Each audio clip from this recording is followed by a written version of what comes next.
Well, see, I was babysitting for my sister, right? And she left a note saying, don't forget to change the baby at 9 o'clock. Yes? Well, it's 9 o'clock. You have a boy this time. All right. Well, that's got us going. All right, Chris, what you got? Yeah. Your all-time favourites? Oh, well, doctor, you know, the doctor's talking to the patient. He said, I can't tell what's wrong with you. It must be the drink. That's OK, doctor, I'll come back when you're sober.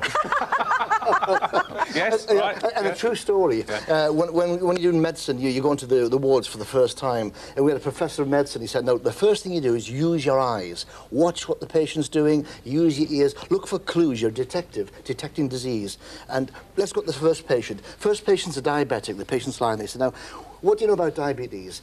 And the first student says, well, it's a disease. You get high blood sugar and they pass sugar in the urine. He says, yes, sugar in the urine. Now, this is how you test whether the patient's diabetic. You take the urine, OK, sugar in the urine, sweet, and pass that around all the students, So now, the first law was observation. I dip that finger in, but lick that one. True story. Must be quite sadistic, some of these. And this guy was called Professor Boyd, and they reckon that the character Sir Lancelot Spratt was based upon him. Yeah. Because he's quite the Doctor in the House eccentric. movies. Absolutely quite eccentric. Yeah, wonderful. Go on, more. Oh my goodness! Doctor to the patient. Doctor, you have a disease which has been extinct for 20 years. I must have caught it from the magazines in the waiting room. And there's so many. Well, let's have a look now. Yeah, the patient goes in, swollen knee. Doctor says, oh yes, it's fluid on the knee. What's the cure? Tap on the leg. Oh God, that's worse than Doctor. I think I'm a bridge. What on earth's come over you? Well, so far, 10 cars, 3 buses and a juggernaut. Awful. Yeah, exactly. Doctor, everyone keeps ignoring me. Next, please. All right. Now, what unfortunately, the very funniest situation, real-life situation that you've told us about involving you, we cannot repeat. We cannot. We can't. We can't. Listen, Richard told the crew this morning, you heard it. And they were nearly sick. I know, but... what about your true-life things, Chris? I mean, how many patients have you got in your... Well, we've got 17,000 patients, and in fact, the interesting thing is I've collected patients' names over the years. Now, with that's many thousand patients, peculiar things happen. And this is true. I had a lady called Annette Brown, a single girl, and she married a Dutchman called Johan Curtin, K-U-R-T-I-N. Her name was Annette Curtin. And then another one.